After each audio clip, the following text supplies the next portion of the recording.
check out a brief timeline. On October 27th of 2018, the first Video Vigilante session was released, The Death of H3H3 Productions. I had 13,000 subscribers and about 200 active viewers at the time. Quickly the video blew up, and it got to the point where my video and other videos throughout the community were indirectly addressed on the H3 podcast, November 16th of 2018. I am guilty of all of those things. Then on November 21st of 2018, I released a follow-up video to mine, where I addressed Ethan and the way that he accepted criticism. Basically saying it was a good thing, aside from the fact that he censored my name in his comment section, and I corrected one of my errors. At this point, the drama was basically over for me. I had moved on, but I later found out that on December 7th of 2018, a YouTuber named Starkiller released a video defending H3H3 and basically rebutting my video. I thought it was a good video, and I did learn a lot from it. I decided that it was worthy of a long response, which much better encapsulates my beliefs on my own video and the reasons for why I presented my arguments as I did. If you're very invested in this drama for whatever reason, I think that both the video and the write-up are worth checking out. In lieu of this video, Starkiller had pointed out some pretty fair criticism toward my video, and I added corrections to any objective mistakes that I made to the pinned comment of the original video. I would show you, but that video does not exist anymore. Now, having actually received some very constructive criticism, I went to work on making the second session of the series, which was released after 9 months of production as YouTube's dirty little secret. This video I'm very proud of, and I think that it shows quite clearly that I have taken active measures to improve my content since the first session. Once again, the H3 drama was far behind me, but on December 11th of 2019, the original video that was on my channel was removed by YouTube. I basically took it on the chin and acknowledged that I was definitely in violation of the new guidelines. Within the video, I showed some circumstantial evidence that somewhat implicates H3 in the potential removal of the video, once again censoring himself heavily to avoid saying my username. And I take the opportunity to shout out Starkiller's video, something that I felt was an act of good faith. A couple months pass by, and H3H3 and Keemstar are having a feud, and it results in Keemstar uploading a version of my video that was edited. The Plunge of H3H3 Productions. It removed all of the references to killing, death, and firearms, and replaced anything like that with plunger-related words and objects. The video was up on Drama Alert for about 4 hours and 20 minutes before it was removed for violating YouTube's content policies on simulated violence.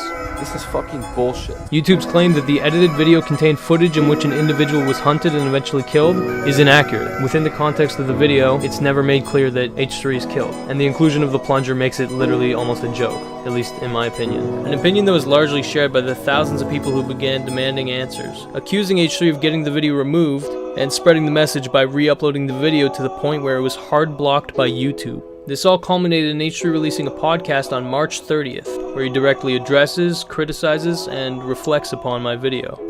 And now we're here. It's been a long time coming. So, what's my reaction? It's pretty cool. There's some people saying that I got completely destroyed. There's some people saying that he completely lied, was disingenuous. And I don't think either of those are true. I think the truth is much more nuanced than that. But I'll leave that up to your interpretation, I guess. There's a lot of streamers who reacted to it since it got put up onto Drama Alert. Mizkif's my favorite right now, and he hated it, which is fine. You know, I appreciate honesty. Everyone interprets things differently. There's definitely value in having like the negative perspective. So yeah, if any streamers ever want to watch my videos, go ahead. You can monetize them. I don't care. Same goes for the H3 podcast. A lot of people were like saying, oh, he's making money off your video. Yeah, he is. He's probably going to make more money off of it than I'm going to make this whole year, to be honest. But that's fine. I don't have an issue with that. That's fair game, in my opinion. Yeah, but anybody bashing him just for covering it on the podcast, for making money on it, or for his fans shitting on me, don't worry about it. It doesn't matter. You know, I dished it out, and I'm fully ready to take it. It's fine. In terms of what was said on the podcast, the first thing that I need to address is the portion with Shoe Nice right at the end. This entire segment left like a seriously sour taste in my mouth. Essentially, H3 called in Shoe Nice and had him say that he was the one who actually struck down both of my videos. So it was you. You reported his videos to YouTube and got them removed. Oh, yeah, without a doubt. I said, dude, you know, you should have just came and asked me. Which is just false. The reason he gave being that I showed Shoe Nice's son, which is not his actual son, it's my friend, who we used to say growing up looked like Shoe Nice. The reason that's not true is because the video was taken down for simulated violence, not for like any family issue or whatever. And in the version uploaded to Drama Alert that was censored, it said young Shoenice instead of Shoenice's son. That leads into another claim that was made by Shoenice that he had asked me to remove the skit. I was just like, dude, can you edit it? But it already blew up. Wait, so you talked with him? Yeah, oh yeah. I didn't know that you asked him to edit out the end. Why did you ask him to do that? I didn't know I'm that sober, bro. Trust me, I'm sober 30 days today. And what did he say when you asked him to remove it? Dude, I spent hours on this. I said, dude, I know, but you shouldn't even have put me in the end of the whole thing. It's just the way it all came together. Which is false. It's just straight up not true. I never had a conversation with Shoenice about this. He never reached out to me and asked me to do that. In fact, when the video was released, Shoenice had a very positive reception to it, and I interpreted it as his approval. His initial comment was positive. It was essentially saying thank you and timestamping where his video begins. Then a few hours later, he edited that comment to say thank ya. H3H3 just called. At the time when I saw that, I was like, no way. You know, so I went to Shoenice's channel, and on a video that's still public, you can see that I asked Shoenice, is this true? Did H3 actually call you? I wanted to say, like, that's awesome if that were the case. But he replied saying, no, it was just a joke, which I thought was weird. And that comment's still public to this day. So that's definitive proof that this comment was real. Anyway, after I asked that question, he re-edited the comment to say this. Some people thought that since he changed the channel name, I was like some conspiracy theorist trying to, like, rework history. No, that's just the fact of the situation. And I was like, okay, I guess he approves. Then, around the time when I released my response video, Shoenice suddenly turned sour toward me, and he uploaded a video basically saying my video was shitty, saying that he's going to be on the H3 podcast. And either way, the producer, they just emailed me, said, happy holidays, thanks for supporting us. Guess what? H3H3 just invited me to their podcast. I'm going to LA. And I was like, okay, something happened, I guess. He never asked me to remove the skit. There will be no proof of that because it doesn't exist. And if he did ask me directly to remove it, I would have done it without a doubt. On the day that H3H3 uploaded their 100th episode of the podcast, the episode that Shoenice wanted to be a guest on, he uploaded this video. Hey everyone, Shoenice again. Well, basically this is a message to H3H3 and gang. That dude was right. You guys are one-way cocksuckers. Either way, happy holidays, and don't ever ask me for shit in 2019, you scumbags. Thank you. You know, I don't know what happens behind the scenes, of course. I don't know what exactly is going on through his head. And of course, I don't think anybody should direct their anger toward Shoenice. That would be pretty counterproductive, but I need to show you that at least has flip-flopped in this case, and that what he said about me was untrue. What does bother me is that H3 took this as fact immediately. Shoenice asked him to remove that part from the video. I would have never expected that as a twist. And then Gokanaru told him to fuck off. So who's being the bully to poor Shoenice? Yeah, that's... Poor protected Shoenice. Wow. What?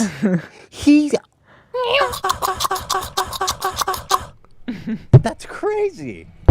No allegedly, no, just immediately entertained.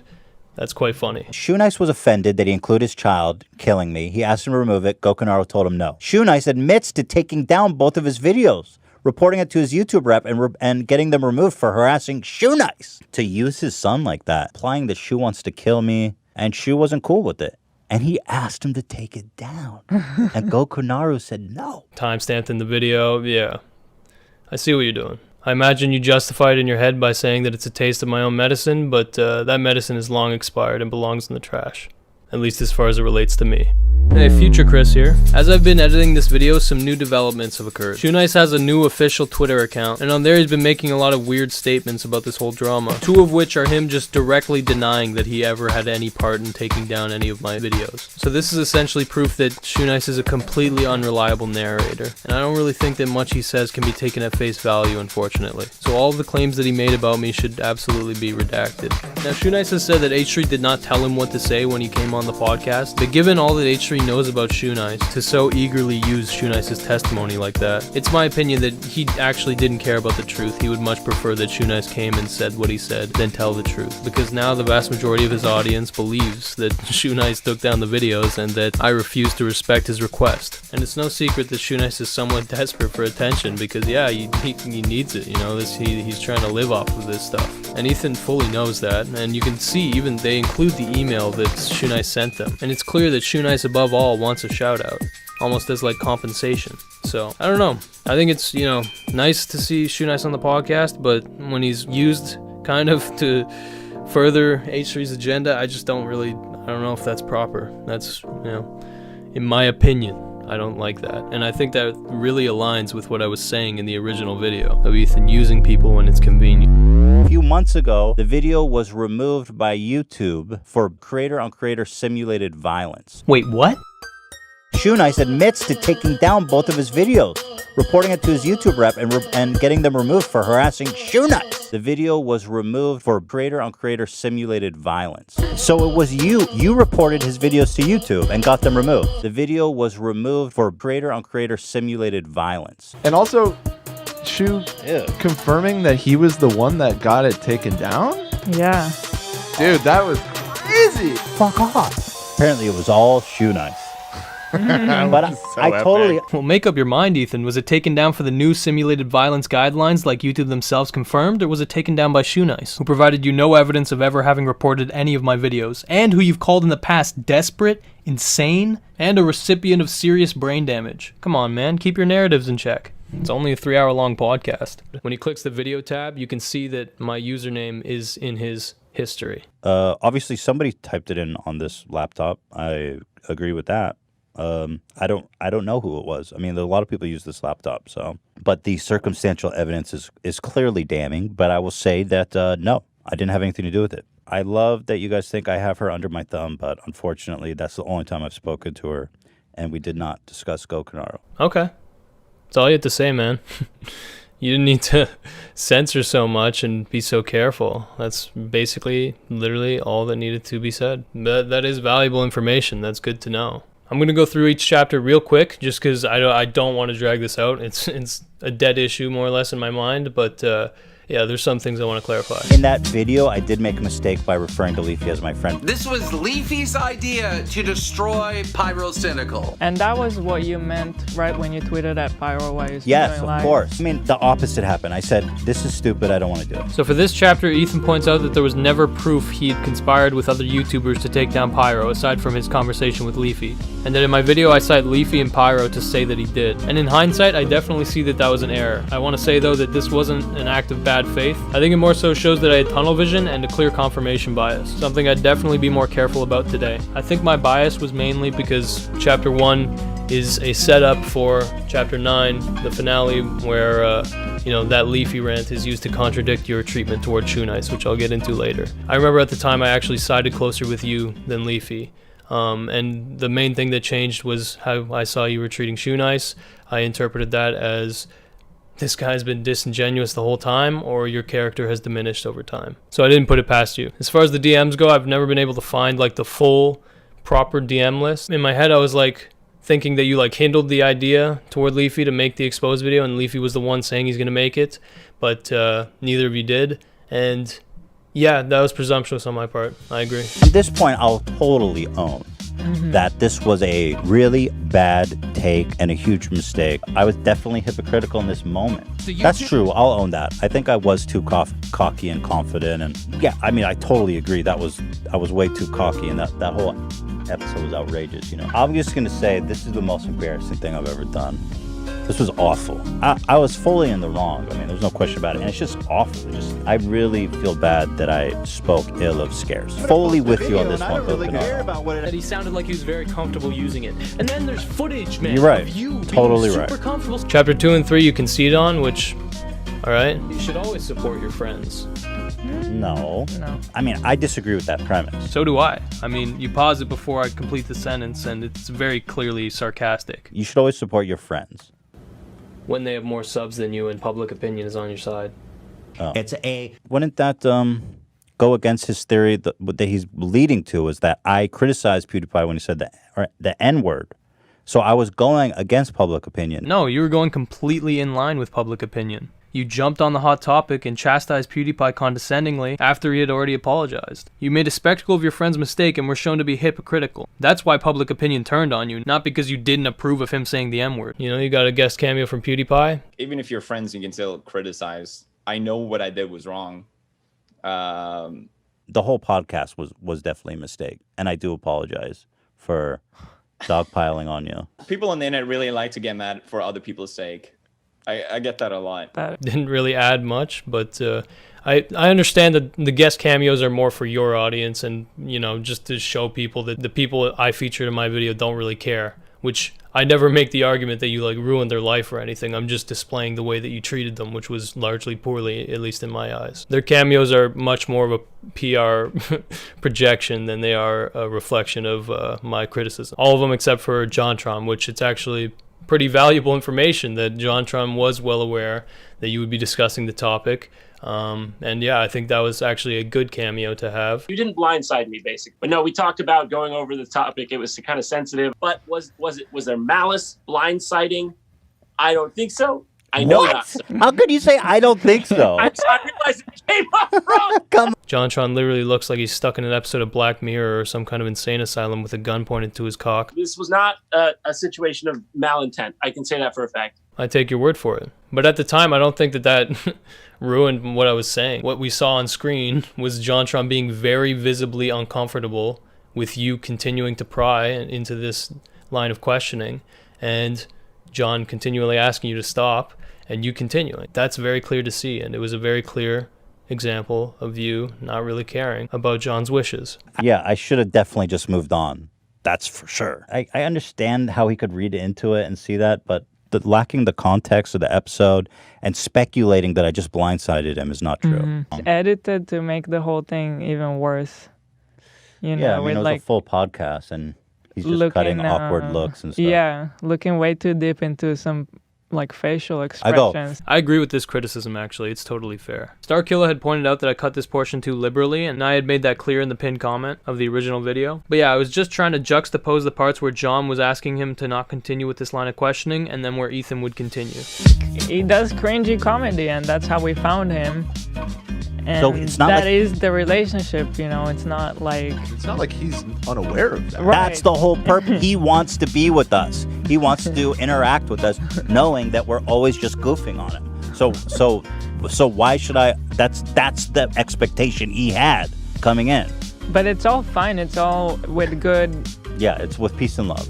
Yeah. People on the chat were going like, "Get him out of there! Get him out of there!" Yeah. Pull him. So we were reacting to that. I agree, it was super awkward, and honestly, we probably shouldn't have kicked him out. But this whole thing, he's just a poor old man, is so crazy. It's just so bad faith argument. I genuinely don't understand how this could be a bad faith argument. In the video, I even tell people to watch it themselves and form their own opinion because it really speaks for itself, in my opinion. You know, while it helps to know that Twitch chat was encouraging you, I don't really think that changes the fact that you were a complete dickhead. Way more so than any of the episodes you did with him prior. Like, the tone was not lighthearted at all. I really do think it speaks for itself. I mean, this criticism is just strange that I have notes. Yeah. I mean, why is that a criticism?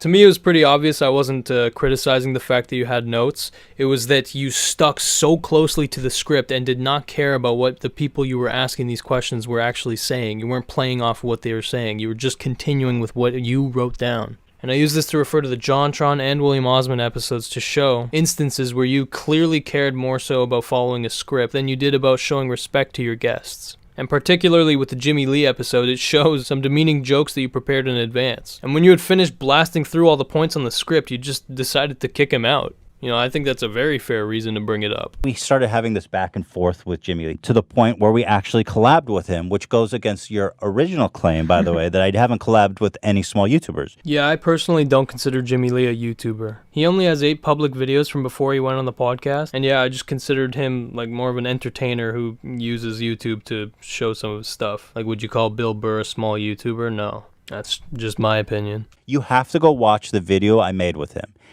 You don't understand. That is his existence. Feels like you're just saying the reason you treated him like shit was that he's a kind of shitty guy and that you've always treated him like shit. You showed clips of his stand-up, just like you did on the actual podcast. The difference is when he's doing his stand-up, he's performing, okay?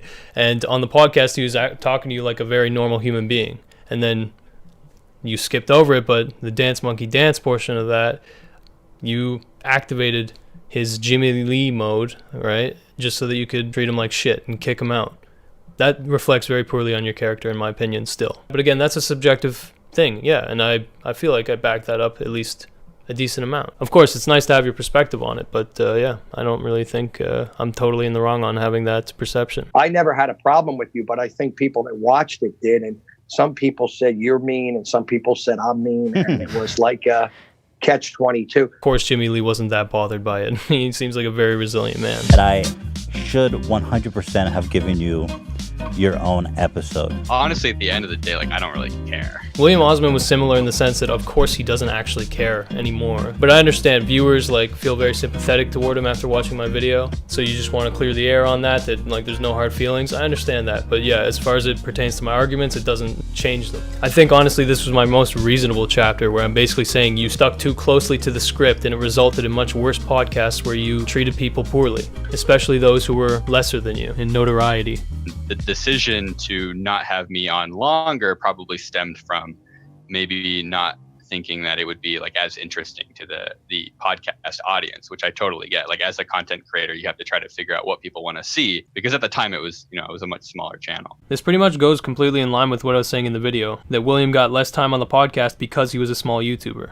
And I want to note that William did comment on the original video, and I did favorite his comment. And he more or less said the same thing here that he did in the comments, so it's not really a surprise. At the time, though, it was maybe a little bit of a bummer to have not been included more, but that doesn't really, change the way like you guys have been nice to me, even like especially that day or after the fact. And yeah, you apologize to William, he's going to be on the next podcast. That's epic. Good. I mean, it's a good outcome.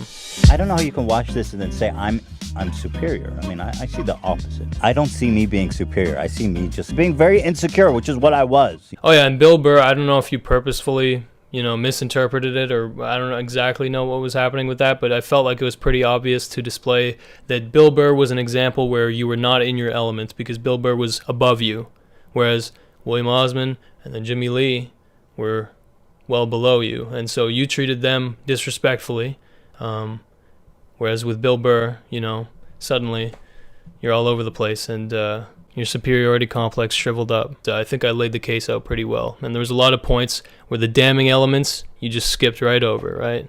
Like you extending the title after adding William's name, and this two-panel comparison between you talking to Jimmy and you talking to Bill Burr, skipping over it and not addressing it. While I understand, it makes you look a little bit like this is more of a defense than an honest reaction, which is the case. It's a defense, and that's fair. You're allowed to do that. I'm just allowed to also call you out on that. There were a handful of moments during the podcast where I would make, what I assume Ethan registers as like a good point, and instead of addressing the point, he'll just address something stupid about it. I know. Like the guy was racist, that his jokes that were clearly jokes were racist, and then 5 minutes after the old guy leaves, he says this. The old guy leaves for banning dabbing. There it is. That was a brutal dab. That was like a fucking jihad dab. That was like a fucking straight up Allah Akbar dab. Here we go. We're going in slow-mo now. Wind up. Whoa! That was a brutal dab. Damn. Wasn't that about how they banned dabbing in Saudi Arabia or some shit? Remember? That was a really brutal dab. Dude, that's when the bombs go off. I don't know if that's blatant deflection or if that's just how his brain copes with a good point being made against him that he wasn't prepared for, but it's really easy to undermine a good point by just like fully not acknowledging it and addressing some other like random distraction or like talking over it or skipping through it. But I do want to point it out because it does absolutely undermine what I'm saying. Employee. Ooh. He keeps referring to Dan too as an employee. If you've done your research, this is Dan. Yeah, Ela, don't worry. I know who Dan is. I just pointed out that he was an employee to show his bias in your favor. Speaking of which, let's take a look. I had seen one of the many follow-up videos that this guy has done. I've only made 2 follow-up videos, and I think that both were very much warranted. That was crazy! Well, just to full disclosure. Like, he's aware of that is a false statement. Hey, thanks for giving full disclosure, Dan. That was crazy! This is a small point, but I do want to say, just because he keeps saying it, it was longer than 20 minutes. Mm-hmm. Damn, Daniel, you said that with a lot of confidence. Let's take a look and see. Okay, so from the moment William's introduced... Beanie himself, William Osmond, The owner? We're 30 minutes and 47 seconds into the podcast. Then we can skip to the point where Ethan first signals for him to leave. Anyway, thank you, dude. God bless. They really appreciate you coming out here. Thank you. At 50 minutes and 51 seconds, effectively ending his segment at 20 minutes and 4 seconds. He lingered, of course, until 54 minutes in, totaling his time on the podcast at 23 minutes and 13 seconds, if you want to get technical. But that whole portion of time, he did not seem very welcome at all. So I think it's very fair and correct to say that William only had 20 minutes. So, again, for all of that research, it's just like kind of fudging the number. Wrong. Right How there. long was it? Like 25 minutes? I think it was a little bit longer than that even. It was close to a half hour. That was crazy. You're rounding down. Wrong. Yeah, to make it seem bad. Look, I don't really care if you make a mistake so long as you like try and correct yourself after the fact as best you can. But if you're going to try and nitpick me on something as stupid as that, you'd better at least be correct. And this isn't the only moment where they try to discredit the video by pointing out something irrelevant. They're doing it throughout the whole thing. I'm going to be honest with you, dude. The sketches are pretty... Well, here, let me show you a little bit. my brother is? Oh shit, I forgot I had him. It's actually in my closet if you want to see him. Okay. I keep people in my closet. Yeah, that's what the sketches are like. What? What are they like? Bro, if you have criticism for the skits, please just have the balls to say it, because giving this nothing criticism, like literally pointing out nothing wrong with it but implying there's something wrong with it, that's pretty cowardly. You know, if you don't like them, just say you don't like them. But if you're going to be honest and then not say anything just to undermine an aspect of the video that's irrelevant to the criticism, I'm going to mention it. You know, if you're going to act like the gatekeeper of comedy, you'd better at least give me some decent feedback. In the podcast following What was that? Why did he like started filming and didn't cut it out when he had food in his mouth? What happened to spending hundreds of hours editing? Bruh. This is kind of a funny nitpick, to be honest. Not only is that not at all an error, it was left in on purpose, but this is the equivalent of me pointing out that you have like a quotation error in your video about Keemstar, and then trying to discredit the editing you put into the whole video. You didn't cut the part where you were still chewing food? I gotta go back. Eating food in the beginning of this clip. In the podcast. Why didn't he cut that? He should have spent more hours editing. I've got to say, I find it funny that Roberto Blake decided to put these timestamps and didn't even include William's cameo. I wonder if it's because William didn't defend Ethan well enough, and so it wasn't worth timestamping. When you look at it, all the timestamps are pretty much just the points that are the most favorable for Ethan. If you need any more proof that this is a defense video, you can thank Roberto. And I says, George, is it true that you were telling people that I stole the idea for Vape Nation? In short, he says no. He said, I did not say that. I've never said that. The bonus goof, I'm just glad we have an answer for that now. I mean, it wasn't that hard, right? You could have probably addressed that a long time ago, but there you go. Now, I believe you, you know. I didn't agree with what Chad said in the video. Why did I include it? I just personally wanted to know the answer, and now I do. Would I have ever gotten an answer if I hadn't included it in the video? Probably not. So, in that aspect, I guess I succeeded.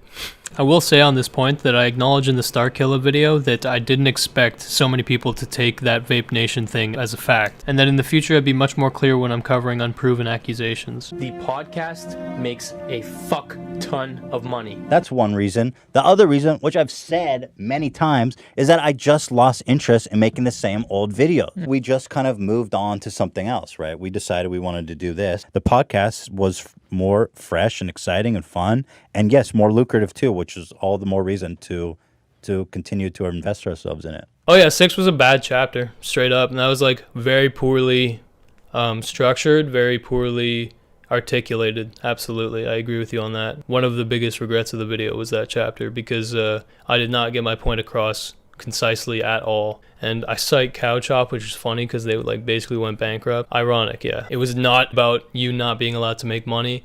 The main idea from it was that on the podcast, I just felt like you were completely careless, and it was almost like the more money you made, the less you cared, or the less content you actually provided. It's basically the criticism. Yeah, just so it's expressly clear, I have no issue with people making money. And the length of the ad breaks, I think, is a totally valid criticism. And you basically acknowledge that you guys have reduced the length. So also having 4 sponsor reads in a YouTuber's podcast is a lot by any standard. I guess you're comparing what to Joe Rogan? Okay, but I wasn't watching Joe Rogan. I was watching the official podcast and other YouTubers. No, I'm so happy. Seems like you're doing all right for yourself. Yeah, we got some walls, we got some curtains. We're trying. What? You know, you really didn't like that. What? I had no problem with that. I was just goofing around. That is the cringiest connection I think I'll ever make in my life right there. Yeah, that was a grasp at straws for sure. I'm glad you pointed it out because that has bothered me since the video's been out. It's so bad. So we are going to skip chapter 7 and 8. Oh shit, man. You said you react to it in full on Twitter. What happened? I mean, I understand the time constraint, but if you're going to advertise it on Twitter as you reacting to it in full, then you should have reacted to it in full. You could have easily fit it in if you had just avoided criticizing a bunch of irrelevant parts. Because chapter 7's about that I'm not funny. Well, it's more about the fact that you're so repetitive with your jokes that they become unfunny and almost hypnotic. And I also mentioned that you constantly use sarcastic, backhanded compliments to undermine people without fear of criticism. Then chapter 8 is about that we sometimes misreport things and get information wrong. And that I totally own. I own it. You're right. I get stuff wrong all the time on this podcast. So that's fine. So you skip chapter 7 and 8, which is okay. But yeah, anybody obviously watching the podcast who hasn't seen the original or doesn't remember the original vividly, of course they're not going to be able to appreciate the true level of your contradictory ability. You know, those chapters make you look bad, especially chapter 8, which I would have liked if you had addressed directly, because I think that that's still one of the biggest issues with your podcast. Not that I'm like super up to date on it. The misinformation you deliver is damaging, and you do not make any effort to correct it at all. No pinned comment like you proposed Mudahar should do. I really need to point this out again, that this video is up. No comment, no nothing. Views are still going up. People are still seeing this without any correction made to it at all. No, it seems like you almost don't care a lot of the times, and I think that's a absolutely valid criticism that still holds up to this day. As it is, with every cycle, there is a beginning and an end. We've seen the beginning, we've seen the meat, and I believe the end is here. There's only one man who could usher in the end of this cycle, indeed the end of humanity itself. Is he the rider of the apocalypse? No. He's a mortal man. He goes by one name, Shoe Nice. And then chapter 9 was Shoe Nice. I just fundamentally disagree with you. Yeah, if you believe what you're saying, then that's okay. That's up to you. But the way that I perceived it, man, was that you continually provided them false hope of coming onto your podcast. You know, you position it as if my main point is that you're not allowed to interact with Shoe Nice, when my main point was very clearly that you offered Shoe Nice a continual role on the podcast in the form of the Goof Gang. I want you to be part of this show, Shoe Nice. I think you have what it takes to be the first official member of the H3 Goof Gang. Again, he's like SJWing for Shoe Nice. You can't say anything about Shoe Nice. He's a alcoholic. Fragile. Position of guarding. He's like guarding. Yeah, he's so fragile, the poor Shoe Nice. This edgy kid is so offendable for Shoe Nice. You know, I felt like you tried to spin it too hard on me being an SJW for Shoe Nice. I do point out the fact that you mocked his alcoholism and his mental issues, but I make it clear that's not the main issue that I'm discussing. Dude, Shoe Nice is my dog. I don't know what you're talking about. I kind of find it weird that you use this as a defense, because at the time of my video, you were not friends with Shoe Nice. Your interactions with him were primarily mocking him on the podcast. And while I definitely acknowledge that your relationship has evolved since my video for the better, to try and discredit the video because you're now friends just feels kind of cheap, because yeah, it was released a year and a half ago and was addressing current issues at that time. And you do this a bunch of times throughout the podcast, positioning what I'm saying as like an old issue or something that's been fixed,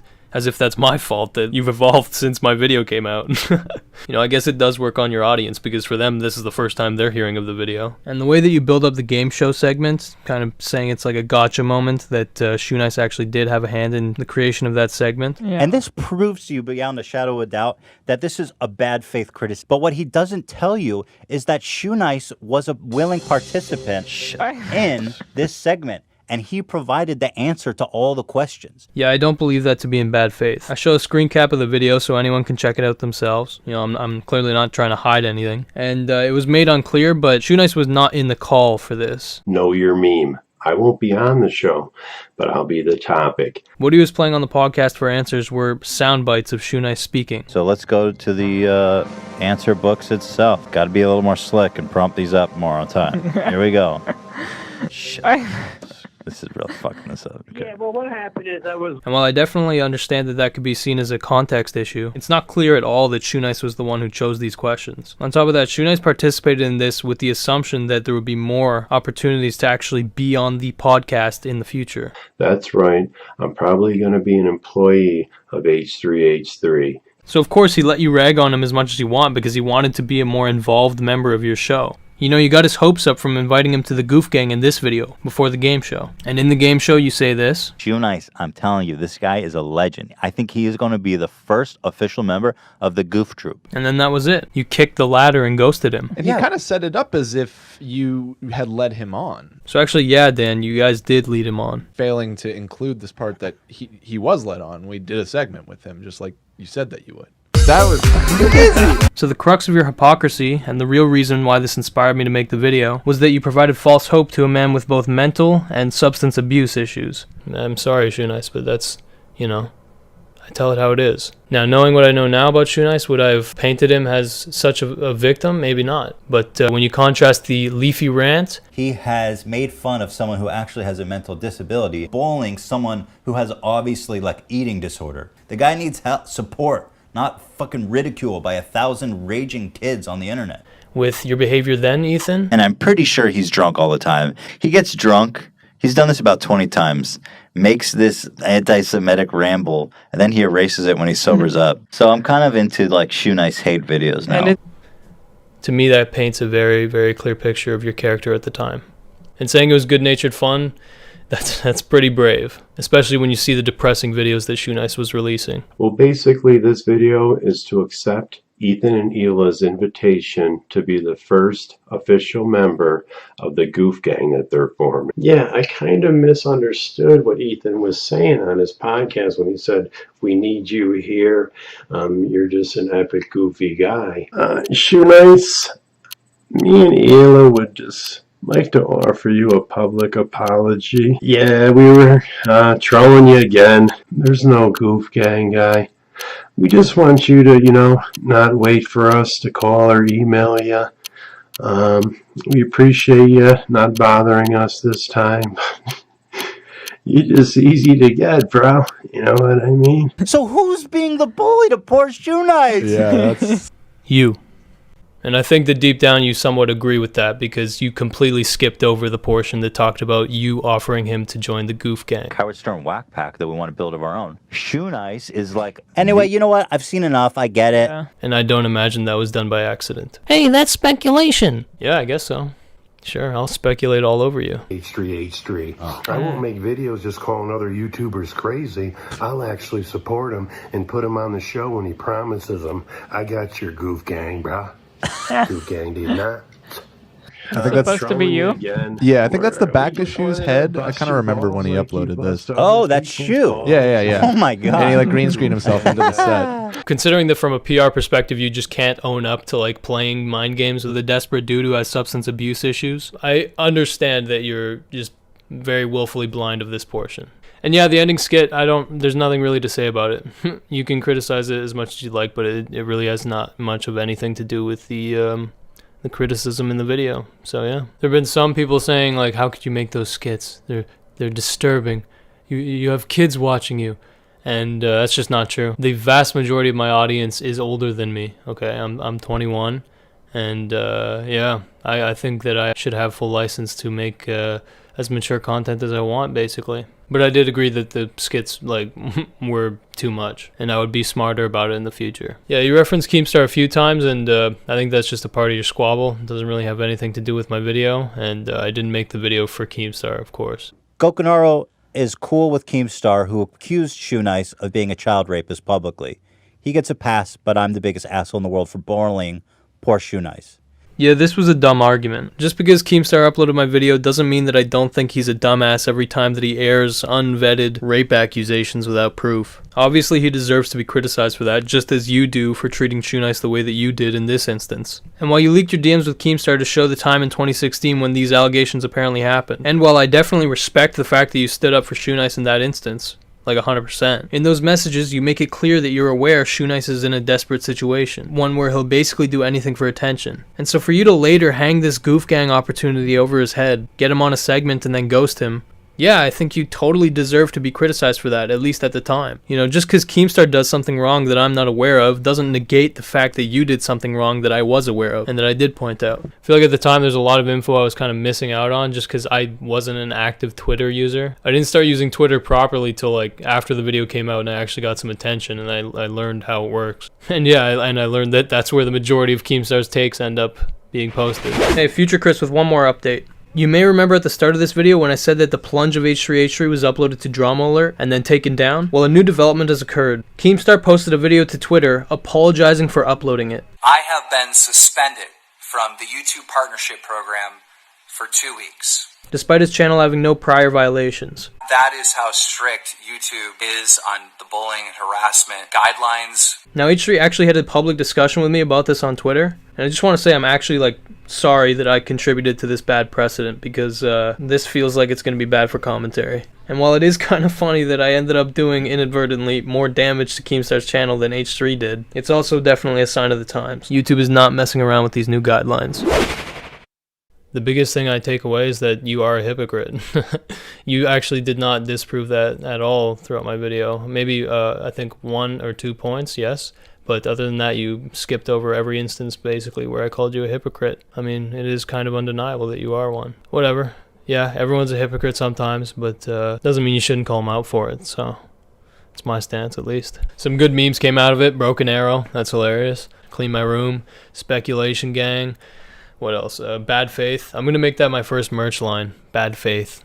It sounds kind of cool, to be honest. And I know it's funny, like, the research meme, but yeah, I did my best at the time, for sure. And all I can do is be more careful going forward. And it's a good thing. I'm glad that I get called out on it. Makes me more careful. The vast majority of Ethan's criticisms I already knew about because of the Starkiller video. After that Starkiller video, I realized the main thing I needed to work on was tone and the way that I structure my arguments, which again is useful information. I can say I have improved on that. What he's doing and what he's attempted to do throughout all this is to speculate about what my intentions are and what I meant and what I did. Yeah, that's true, and I would probably rely less heavily on speculation in the future, but speculation is usually the foundation of most criticism videos. You know, it should be implied that obviously I don't know your exact intent, and that when I say it with confidence, it's just my assumption, based on the evidence I'm presenting. Now, you can definitely say that given the evidence you disagree with what I'm saying, but to just write it off as speculative and then not address a lot of the points I'm making feels somewhat cheap. Because yeah, a lot of my speculation are common conclusions that most people would come to given the evidence I'm presenting.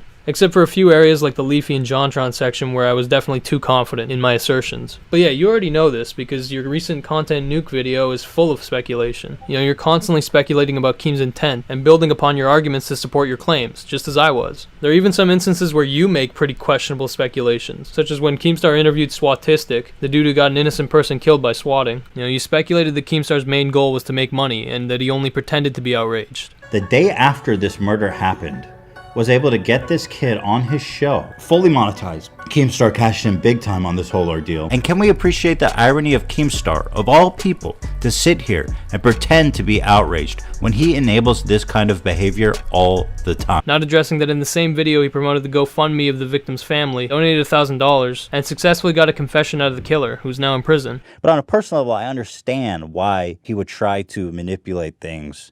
Because he goes, look, I'm just trying to make a good video. People aren't going to watch it. When you have 1 million+ subs, then you understand that you have more responsibility to say things straight or to have more care. So don't act like just because I was a small channel, I didn't feel the obligation to have integrity. While portions of my video were definitely messy and reflected my skill at the time, channels with millions of subs speculate and spin narratives and get sloppy with the details all the time, including yourself.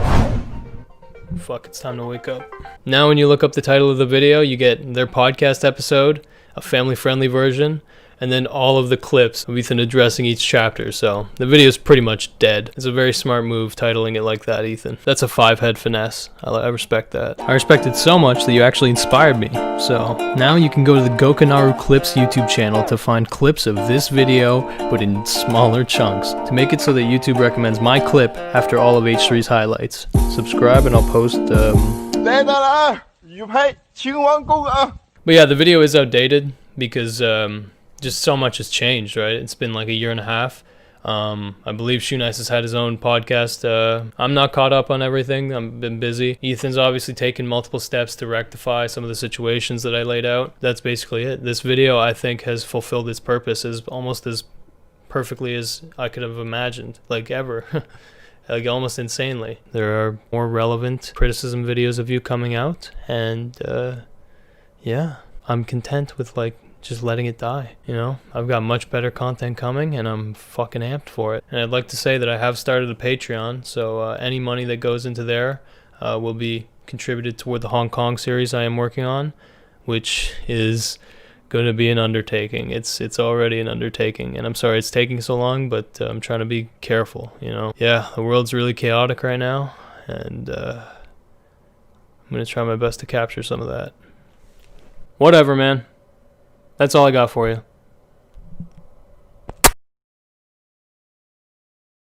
But honestly, like, I'm just glad it's done, man. And the reason that I'm documenting all this shit is because I feel like, again, this video could get no fucking views, but I have a premonition that there's a good chance this will make things more interesting. When I first decided that I would attempt to create a content cop on H3H3, I knew it was a delusion of grandeur. I had tried for years to get a following on my channel and had failed, frankly.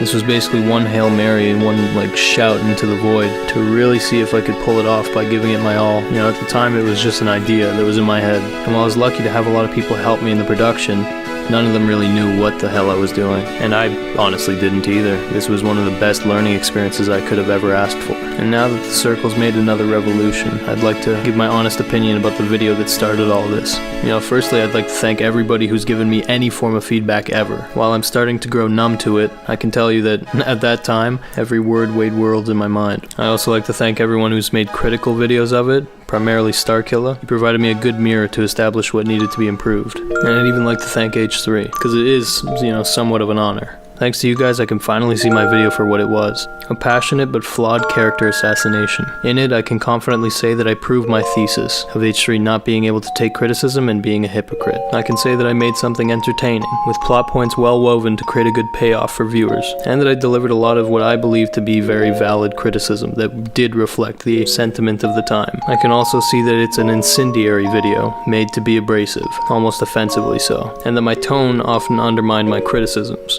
as did both my objective errors and some areas where context was not established very well. These are all elements that I have improved on and will continue to improve on as I move forward to complete my own revolution. To be completely honest, if you had told me 2 years ago that I would create a video that would have this much impact, that would get uploaded to Drama Alert, that would get taken down twice, that would get millions of views, only to ultimately be dissected by the very person I sought to destroy, alongside a panel of YouTubers with an accumulated total subscriber count of almost 130 million, I would not have believed you. And honestly, that's pretty fucking cool. And, with all said and done, to come back to a bridge long burned, knowing I was the one who lit the match, and seeing the person on the other side, I wonder what they...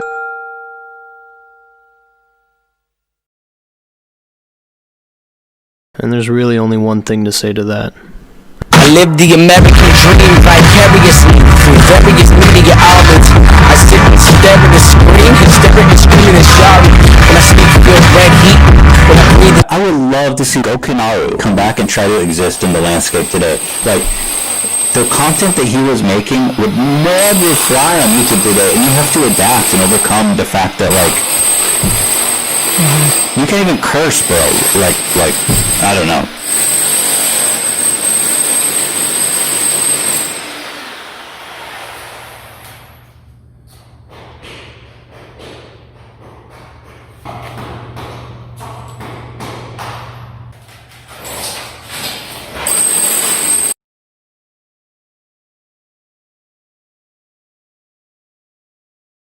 I can now finally replace my desktop background.